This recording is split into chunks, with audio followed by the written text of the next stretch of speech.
podcast is part of the Sports Social Podcast Network.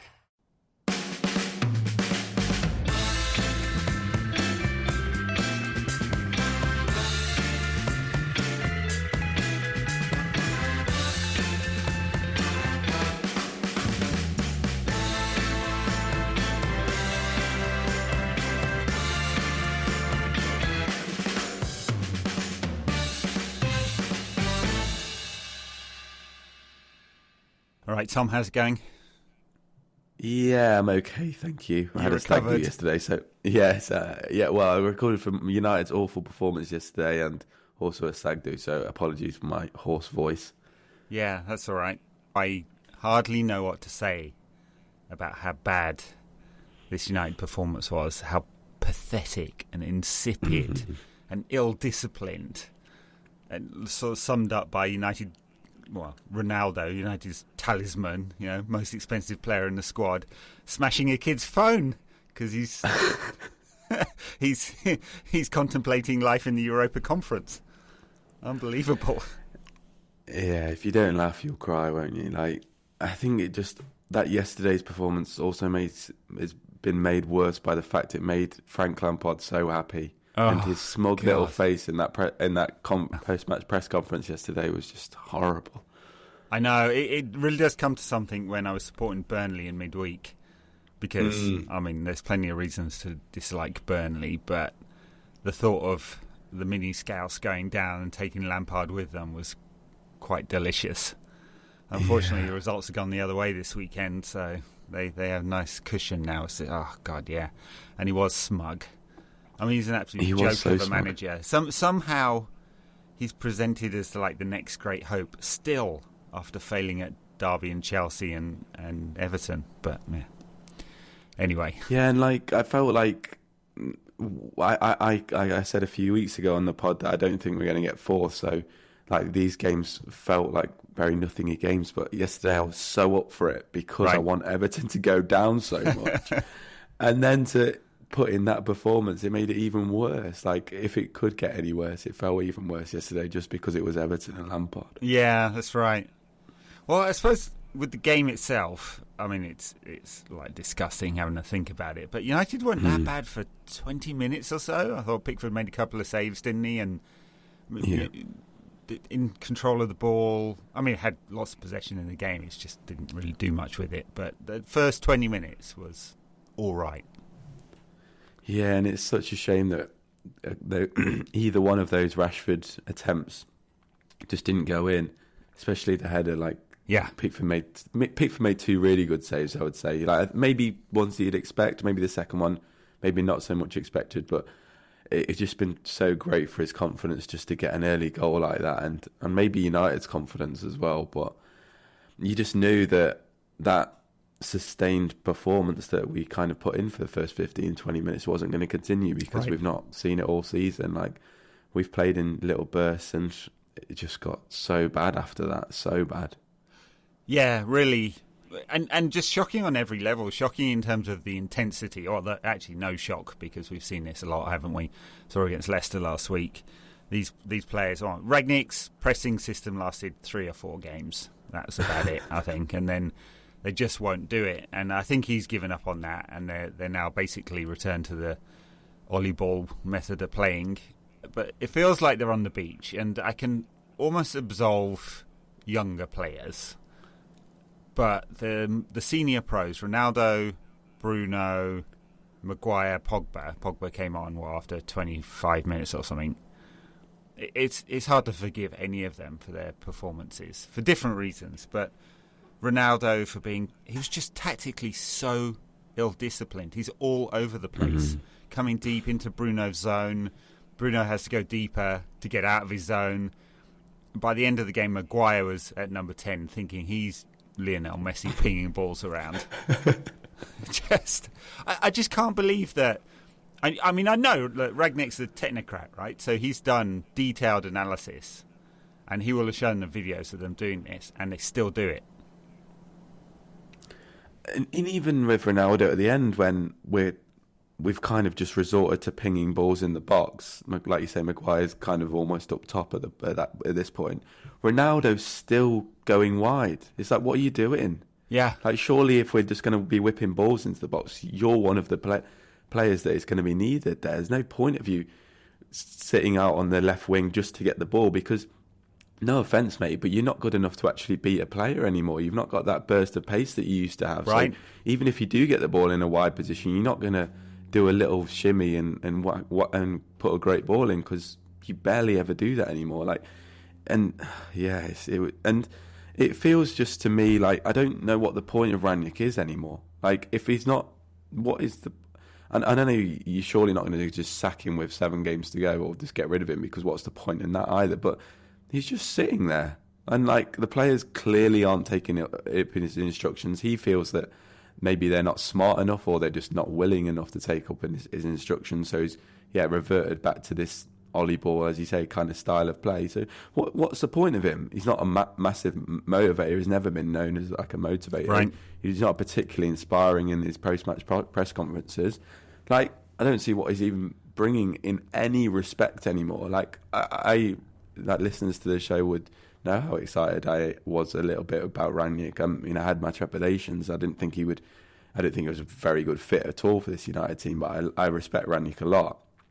But I just don't see what he brings at all to this United team anymore. What's the point of him? I don't see. Yeah, it's true. It's failed as an experiment, as a short-term thing, and we brought a systems coach in to try and get a short-term bump. So there's the point of failure.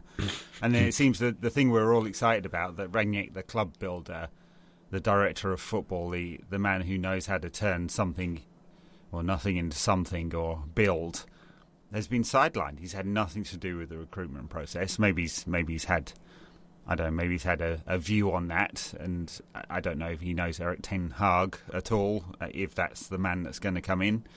He's said a couple of times that he's had no part of that, so he's not there. He said if the new manager wants some advice, I'm on the phone.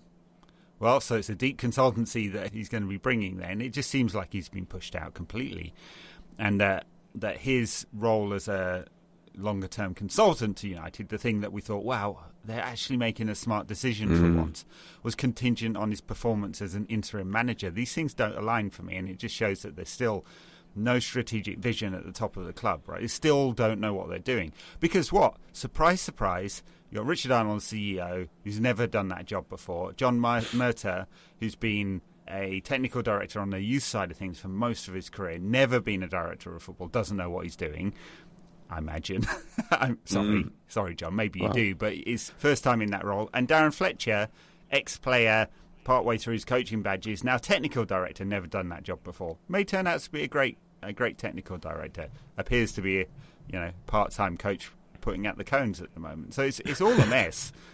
And you'd think that this is the opportunity to reset it, but no, we're going to do the same thing again, which is bring in another guy who's going to be God and hope it works for him while having mess around him. And I just feel so... I'm going off on a rant here because we played badly, but I just feel so... I lack any kind of confidence that United are going to get this right next time out. And Ten Hag may be a great coach, but he's going to be let down by everything around him, I feel. So, yeah, Rangnick, what's the point of him now? Players have given up. It took about 3 seconds for pieces to appear in the press saying they're underwhelmed by... Ten Hag as a potential coach. Fucking hell, I'm underwhelmed by these fuckers, I tell you. I know, that's not even the right word, is it? I'm not angry with them, I'm just terribly disappointed. Oh, I am angry. I am angry at this point. Like, I'm not usually one for like fiery emotions like that, but I just was so disgraced and angry at yesterday's performance. And what you say is completely right. It's so hard to be at all enthused by Ten Hag, despite his great track record and his clear talent and what he's done at Ajax this season, etc., etc. It's so hard to be enthused because you just know that despite... Well, I think he's said, or what the reports have been, that he wants like full say over transfers and all that kind of thing, which in one respect, yeah, that's good. He's going to have full control. But then in another respect, no. Because surely there should be a vision from the top that this is the right player that's going to come in. This is the right player that's going to come in. Because when Ten Hag eventually leaves, unless he's going to be like a Sir Alex Ferguson, that you have another manager that comes in who plays the same style of football. So you have those players and that nucleus and that same personality. So you have a contingency.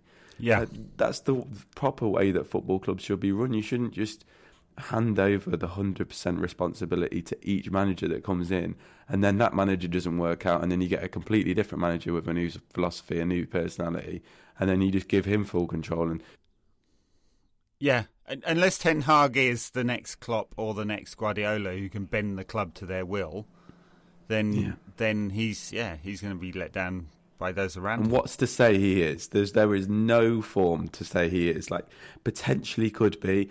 We're all praying at this point that he is going to be that. But what's to say that he is? And if United's directorship are thinking that is going to be the case, then they're praying as well. Basically, they're not thinking with any logic at all. Yeah, for sure.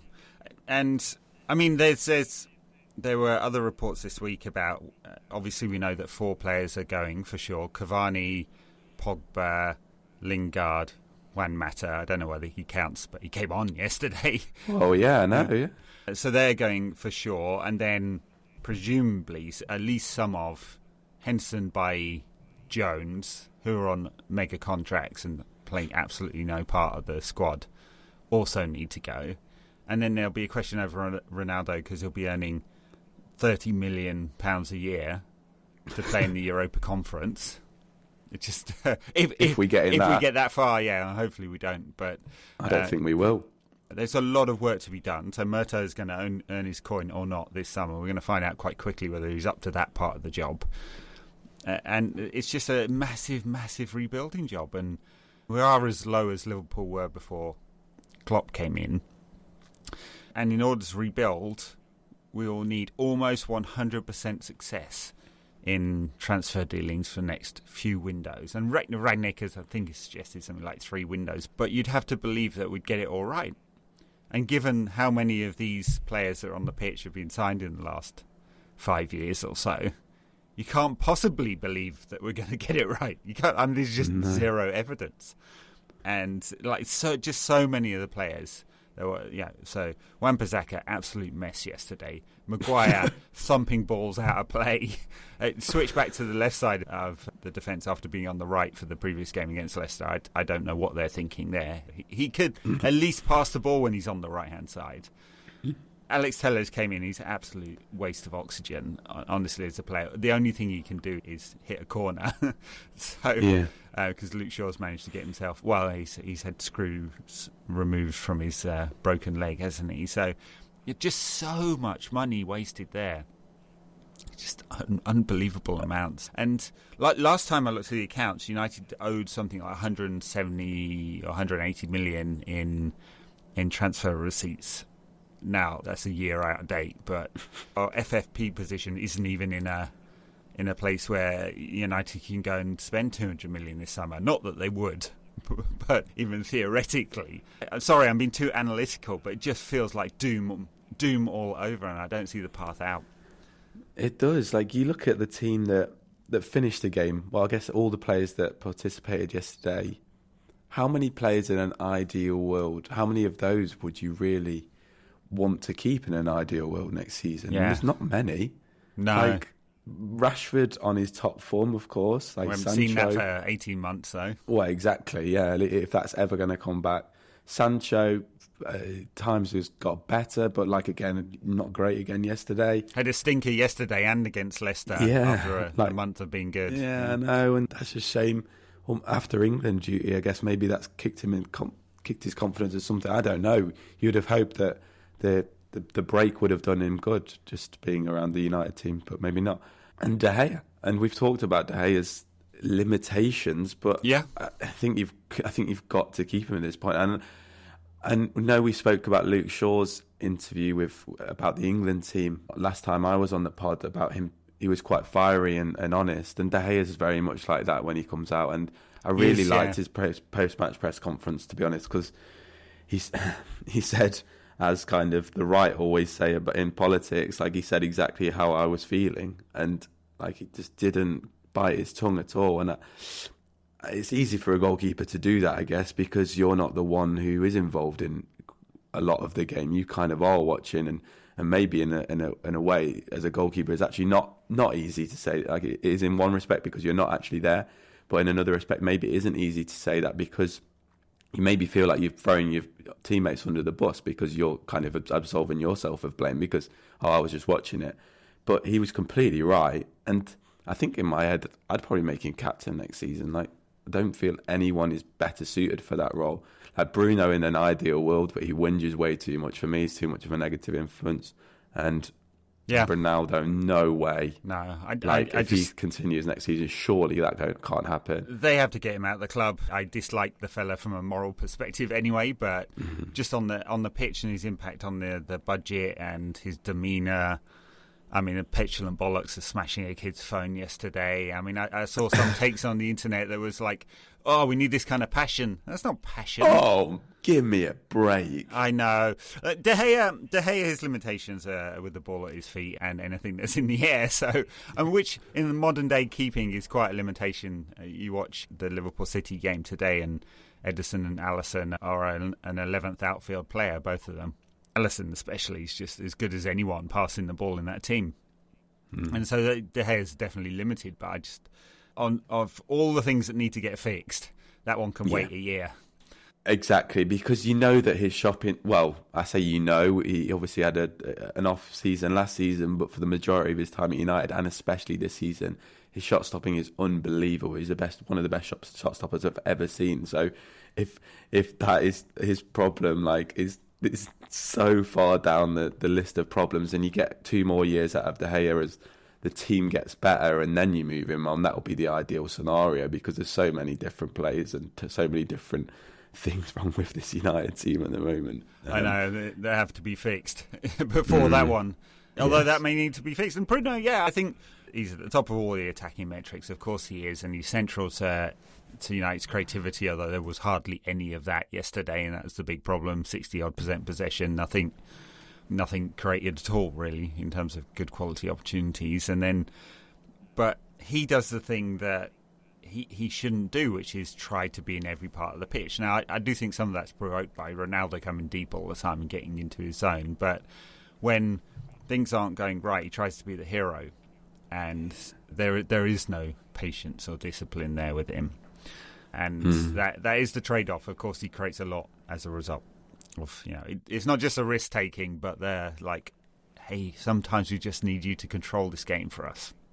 Yeah, and that's going to be really interesting next season under Ten Hag, especially in a system which is so, well, I guess not suited to Bruno's best qualities, because we've not seen him play in a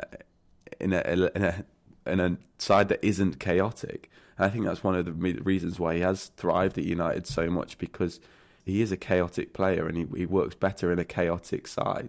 You put him in a team like Liverpool or City, would he be as effective? I'm not quite sure. A little bit like Grealish, when you put him in the Man City team, he's nowhere near as effective.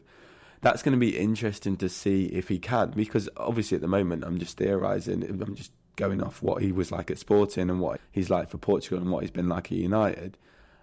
But that's going to be, very interesting to see how he fits into Ten Hag's system next season, I think. It will do, especially since Ten Hag is, from what I've seen, and it's really only Champions League that I've seen, and looking at the data and stuff, he does switch between a classic Ajax 4-3-3. It's hard to see Bruno in that position. I mean, he'd be playing in his Portugal role as one of the 2 8s, and then sometimes 4-2-3-1, in which there's a more classic number 10. So, he's going to have to find a space for him, and then he's going to have to find the right balance in midfield. Fred went off injured yesterday. He's been the brightest midfielder this season. Especially, I mean, he's perhaps the one who's benefited most from Rangnick, because he's been pushed into a more forward position. So it just seems to suit him much better than a holding role. But everything else around him is just desperately limited, and obviously Pogba's not going to be there. So there's a lot of work to be done in the midfield.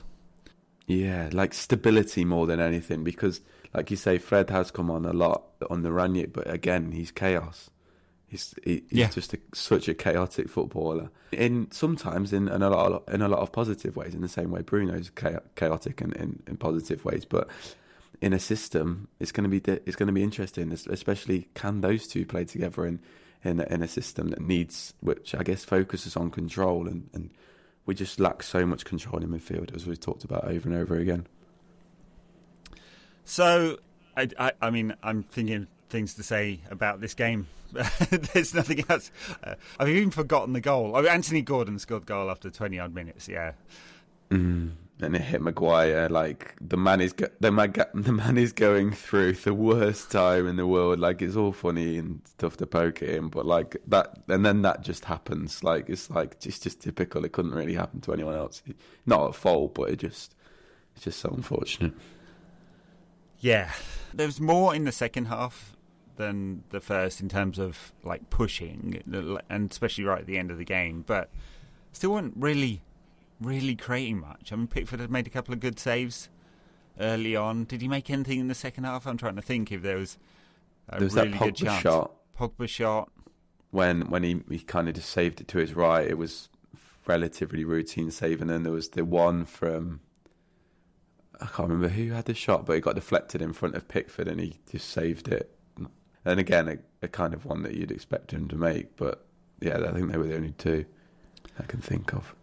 Yeah, so that was it, and it just petered out. And I mean, Rangnick afterwards, he called it out. He's at least, he's honest about. He said we don't deserve to play in the Champions League if they play like that. They're not good enough. He said he told the club exactly what needs to happen. So it's not like he needs to produce the receipts. We can all see it. So it's now down to the club and the club's ability to move players on, to get the new man in quickly so they can make a quick decision. I fear that what will actually happen is they'll encourage Ten Hag, if it is to be Ten Hag, to come in and have that pre-season. They're going on tour to Australia and stuff. That will take up a lot of pre-season. Then we'll come back and we'll be waiting till the end of August to do a lot of those deals, I imagine. I think with the one thing I just thought with Rangnick there, like being there for this length of time and being at United during potentially our worst. Well, I looked at the stat the other day just to see like where we were under Moyes after 31 games, and we're on exactly the same level of points, which is interesting. But it feels to me like the worst United team I've ever seen in my lifetime. I am 30, so I've obviously seen some amazing United teams. But I guess the one positive you'll get from having Rangnick during this time, and if he has the trust of the board, I don't know if he still does or not, but with him being such an oracle, he should know, you just said, and he intimated that he knows exactly what needs to be fixed. And I guess if you want anyone in the world to go, this is what needs to happen. We need to get rid of this player. We need this system. We need to get rid of he's got the best access to what is wrong with this football club that anyone can have, and that's surely a benefit in some respect. Like, despite everything else that's happened and all the results on the pitch, if maybe the board are listening to him in that respect, then I guess that is potentially positive. Yeah, as long as they don't sign players for social media reach. Yeah, which they will probably.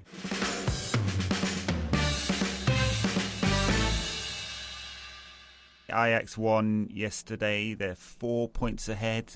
They've won 5 in a row in the Eredivisie. It's in their hands. They've got 5 games to go, I believe, and they're playing PSV next week in the cup final as well. So it's like a shootout over the next month to see who gets all the glory. And all this talk of Ten Hag, I was thinking about it. No one focuses on it, but what's the impact on Ajax right now? Yeah. Mm-hmm. Yeah, crucial title running. I mean, just imagine Klopp said he was going right now. Yeah, it would be. It would be a bit of a mess. But anyway, I don't really know what to say about Ten Hag because I've seen so little of his team. They played over the last 4 years, played some really nice football in the Champions League. They were limp going out to Benfica. I thought they really got suckered there.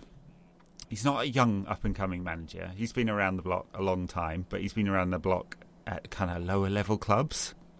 FC20, Where else was he? Go Ahead Eagles. Go Ahead Eagles. Great name. It sounds very American, doesn't it? Yeah, it is. Go Ahead Eagles. Yeah. Manchester Red Devils, yeah. So, yeah, it just feels like, I think I wrote on Twitter, it feels like it might well be the right choice. Who knows? We know obviously more about Pochettino, but it just feels like such a huge risk as well. Like putting aside all the structural problems at United, just in terms of the coaching, we don't know. This will be the first time he's had a big elite level job. I mean, United budget is 5 times that of Ajax.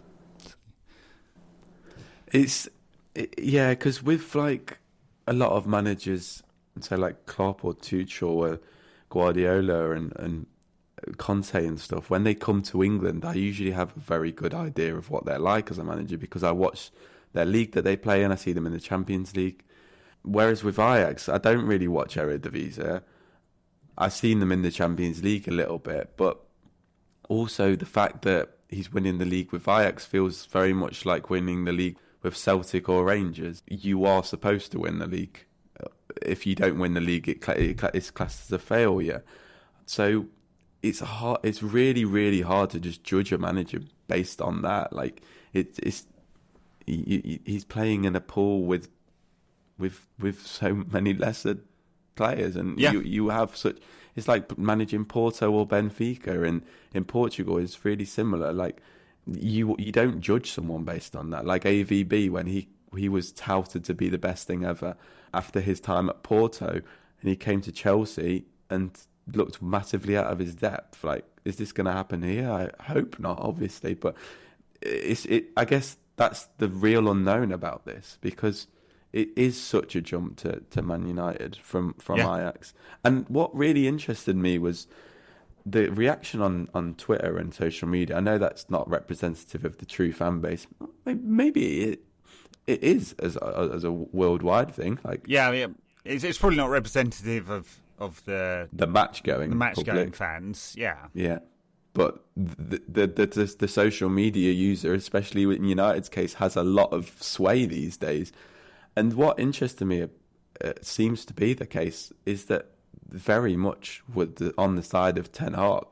And I don't know if that comes from not liking Pochettino because of what he did at Tottenham and he didn't win anything. He's kind of known as this serial loser, unfairly in my opinion. Obviously, he did lose the title last season with PSG, which is terrible, and he's done a terrible job at PSG, mitigating circumstances, of course. But he did do a really, really good job at Tottenham that people forget.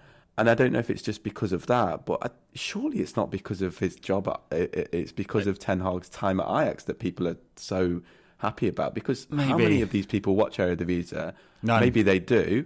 No. But like, and also if they do, they're assuming a lot from his performances there, in my opinion. Yeah. No, they don't watch Eredivisie. No, they don't. It is on Sky, but like I can imagine the viewing figures are in the tens. Yes, they will be very low. And so it is based on the few performances people have seen over the last few years from Ajax in the Champions League, and better the devil you don't know in this case. So, I think Pochettino's, as you said, been unfairly branded a loser. His Spurs team outperformed all their expectations for budget. I mean, United's still now, but then United's wage budget was more than double Spurs, right? So you got to the Champions League final and into the Champions League a few times in a row. Obviously blew the opportunity to win the title that year. Leicester won it, I think. Yeah. And so there is that kind of sense that his teams fall at the last hurdle. He's not been able to get, unsurprisingly, I have to say, a team with Di Maria, Messi, Neymar and Mbappe to play his high-pressing style. What a surprise! There's nothing on earth, no one on earth that could get those players to play with a high-pressing style. No chance. They're going to win the Ligue 1 by miles this season. Doesn't mean anything. And so he's judged entirely for his time at PSG in terms of the Champions League. I don't know whether you can pin not winning league on him last season because, in COVID times, and he also only got half a season. Yeah. So I think it's based on an impression about Pochettino. Like me and Dan were talking about last week, that everyone's flawed. This is where United are at. There's you got to the point where you are looking down a notch. We don't know. We know more about Pochettino. We don't know enough about Ten Hag, and there's not enough evidence to say that he is the next great manager or anything like that. So United have to take a risk and build. And that's, it feels risky. I couldn't tell you whether he's going to be somehow, with 3 or 4 signings, going to get more out of the players that are currently in the squad, minus those that are leaving and or in prison. Who knows? Or whether he's going to get sacked by April. Hey, if this is the bulk of the squad with a couple of additions, there's a good chance he gets sacked by April. 100%. As depressing as that sounds, 100%. And it's also interesting about what Rangnick said about United the other week or the other day, when he said that it could only take 3 transfer windows to sort this United team out. I don't know what transfer windows he's thinking we're having, but it's not happening. And yeah, that's the most depressing thing, is thinking about that. Yeah, this time next year, 12 months on, we could be having this exact same conversation with Matey at Porto, who's won the league by loads of points and looked good in the Champions League, or Matey somewhere else, and thinking, oh, it'll be fantastic. Maybe they could be the new Messiah. Yeah. Just Groundhog Day. Look, I imagine there'll be some optimism around when he's appointed, assuming he doesn't go take a job at RB Leipzig. That's apparently being dangled. Surely rubbish, because I watch Leipzig a lot, and Tedesco has been unbelievable since taking over there. So and he's clearly doing a good job. I'm sure they're happy with him. So why they'd make a change, I don't know. But I imagine that story is rubbish, and maybe it's negotiations. Yeah, potentially. Maybe, but there will be optimism when he's appointed, and there will be some signings, and there'll be optimism about that. And from the point United are at right now, that's all you need, I think. And then just some evidence that there's an upward trajectory with the team when it starts next season against Coups from Finland in the Europa Conference League qualifying round. The thing is, it's not going to be an upward trajectory the whole season. There are going to be a lot of ups and downs with United, and I'm hoping that the fans stay patient with that. Like, one of the things that we need to do as fans is be really, really patient. Whoever takes over as new manager, I feel like Sir Alex Ferguson here when he said we need to be patient with your new manager, when he's talking about Moyes in that last speech. But we really do, because it is going to be turbulent. If we're going to impose this new style of play, we're going to have a huge turnover of players, you'd imagine. At least a lot going out, and there are going to be some new faces coming in. It's not going to be smooth sailing by any stretch. Well, potentially it is, but I very much doubt it. This is kind of a thing that should take 3 or 4 years or 5 years. How long did it take Klopp to turn that Liverpool team around? And I would say that the basis at that Liverpool team were actually better for him. The foundations were better for him to take over and perform at Liverpool than they were at United. Especially, for all Brendan Rodgers' faults, the system that he imposed on that Liverpool team was one that Klopp could basically take over and then just make better, essentially. Yeah. Add some intensity. And they did great transfer business, and they got lucky that they convinced Barcelona to spunk 130 million on Coutinho. I mean, is there anyone in the United squad that we could convince Barcelona to spunk 130 million on? No, the asking price for Rashford is so tiny compared to how much talent we thought he had 2 years ago. There are so many things that Liverpool got lucky with, which United just doesn't look like we will do in that respect. But I think it's going to be turbulent, and I hope that, the fans stay patient with that, and also the board as well. I feel like the board have such insecurity about what they do all the time, and it feels like that with Rangnick as well. You got them whispers early days that he wasn't being trusted in the way that maybe he thought he was going to be.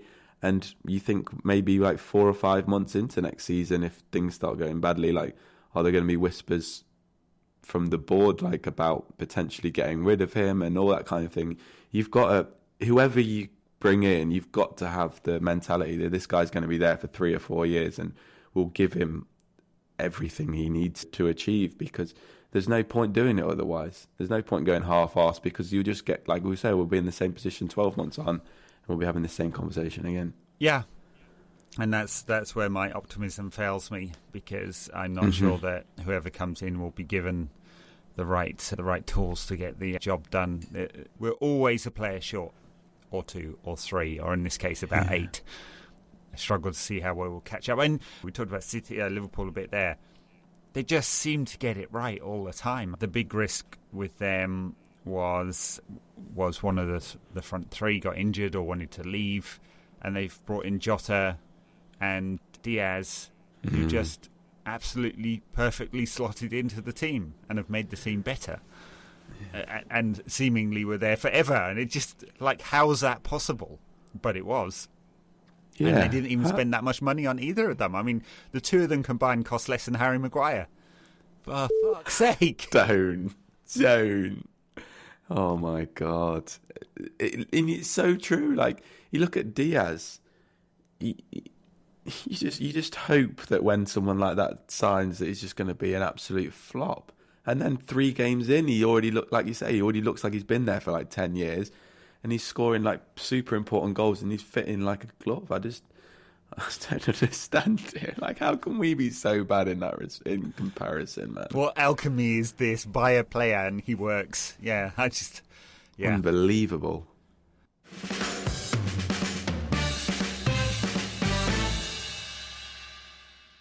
All right, we've got a game next week, unfortunately, that we're going to have to watch.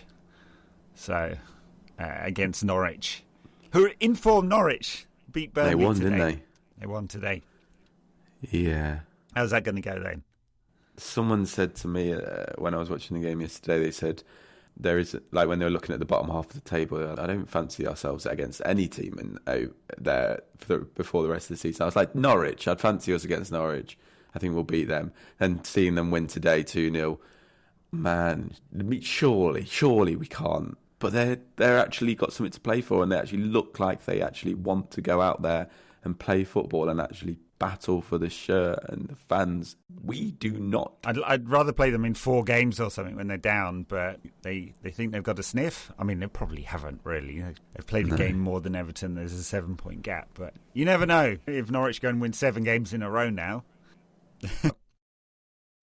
And every team's up for playing against United. Like, that was, I thought we were going to lose against Everton, because I knew that every time Everton play against United at Goodison Park, like, it's rocking. And every time anyone plays against United, they always love it, because these players grew up when Man United were amazing, and to them it's one of if not the biggest team in the world, it's definitely the biggest team in the Premier League. Like, these teams love playing against United, and our players do not love playing for Man United. So that is the huge problem at the moment. Despite how talented our players are, we have got no actual care in the world, and you can just tell. I think the atmosphere is not going to be good at Old Trafford for that one. I'd almost rather it was at Carrow Road with a bunch of farmers and Delia Smith than the Old Trafford, where it's going to be tetchy, especially if United don't score early. If United score within 30 seconds of kick-off, then all right, happy days. But if Norwich are able to keep it tight and then try and get the ball up to Timo Pukki, who scored again yesterday, didn't he? Or today. Then you can almost envisage it getting a bit toxic. Yeah, and I'm in like I said at the start of the show, I'm in a fiery mood, and I almost want it to be poisonous in some respects. In my head, I'm thinking, maybe what does a poisonous atmosphere actually have an effect on the players, like, long term? Do these players actually want to play for United if they're getting hounded so much by the fans? But they need to know that this just isn't right. I know they probably do in their heart of hearts realise that what's going on isn't right, but it just feels like poison is kind of potentially like a remedy here. Yeah. Because and also just in terms of the fans, like I would, if I was there like next Saturday, I would be wanting to, metaphorically rip out of their throats, because it's just horrible what we're watching at the moment. And it feels like such, a release to just have a go at them as much as you can. Yeah. I'm not usually in this mood, I promise you, but it's just horrible what we're watching at the moment. It's disgraceful. Well, there's a kind of ontological argument made by managers and fans and stuff that if you're a supporter, you're there to support. And I've never really kind of bought into that. And it wasn't the atmosphere at Old Trafford up until really recent years was never negative. There wasn't booing and jeering. And I'd say it's only really within the last 10 years that has taken hold a bit more. I don't think it helps the team when that happens, but also I'm perfectly comfortable with fans voicing their opinion. They can't possibly be happy with Maguire, sloppy, Pogba strolling around like it's inconveniencing him, Ronaldo thinking he's God when he hasn't been for some time. I don't blame fans for getting annoyed with that. And then there's the other thing about Cavani doesn't want to play, won't be there. Lingard didn't want to be there, and for some bizarre reason the club blocked him from leaving. Just makes no sense. Pogba is definitely going. What's the point, honestly, at this point in him playing? None of the players that are leaving, maybe I'll give the mascot Juan Mata a break on that one. He's, picked up his 50 grand a week or whatever he's on these days for doing absolutely nothing. His first Premier League minutes. That's crazy. Was yesterday, this season. Maybe I'll give him a break. The rest of them that are leaving or likely to leave, I just don't see the point in them being there in the squad. They're not adding to anything. In fact, if reports are to be believed, they're pretty toxic around the place at the moment. So, what's the benefit? You have Hannibal on the bench yesterday, who apparently was going to get some minutes. There was a lot of talk about it when he came back from Arab Cup and World Cup qualifying matches and played quite a lot for Tunisia. Hasn't had any minutes. I don't understand. Could it really be worse? Yeah. So it just feels like a lot of players, there's no point in them playing. But they probably will, because I don't know what Rangnick's other choice is, really. I mean, take a risk on some kids. Yeah. And like you say about like supporting the team at this point, like, because there's there is a slim chance of us still qualifying for the Champions League. But in my opinion, Arsenal are helping us, but Spurs are playing well. But Spurs are playing well, yeah. But in my opinion, next to nothing. When you kind of talk about like supporting the team, and I'm all for that as well. There's no point though. There's nothing actually to support them towards at this point. Like that. That's why I feel like it actually is fine for them to kind of get as angry as they want. And it's a really good point about playing. If this was me managing a football manager team and I'd just come in, I'd just be playing all the players, all the kids, giving them minutes, giving the players who are going to be there next season minutes. Because, like you say, what is the point of playing Pogba? What is the point of playing Juan Mata? Well, maybe Juan Mata actually is a really good influence in the dressing room. I can imagine that's maybe the only way that he's forced his way back to playing minutes at this point, because there's no other reason, surely, that we should be relying on Juan Mata to come on against Atletico Madrid to try and bail us out, or to coming on in this game to try and bail us out. But someone like Pogba and Lingard and all the other players that are not going to be there next season, and you can imagine like they would be a negative influence, because one, they're not going to be training as hard. One, they're not going to be taking on instructions as much, because they know what's the point. The supply teacher is never really got on with them anyway. I feel like I've completely distanced myself from this club anyway. I'm not going to be there next season. You can feel that mentality is just not going to be it's kind of infested its way into the players, and that just will have an effect on everyone else. It's all right. 5-0 win for United then. Yeah, way up the lads. You never know. You never know. Next Saturday it's a 3:00 kickoff at Old Trafford next Saturday. Wow. Amazing. That's how exciting United are at the moment. Yeah. I can't tell you what this is going to be. Obviously, United should be huge favourites for this one, but the level of performance has dropped enough, and the level of intensity, and as David De Gea said yesterday, desire. Called them disgrace. Called the team a disgrace, which was about right. So hopefully they take that on board. Well said, Dave. Maybe you can motivate your teammates. Seems unlikely. Yeah, I don't think anyone could. Alrighty. Backers, patreon.com/NQATpod if you want to hear our bonus content that we do every weekend. We're going to talk about Champions League, Premier League. We can talk about the difference in quality between United and the Liverpool City game that was just on as we record. All right. Speak to you soon, Tom. Thank you. Bye now, everyone.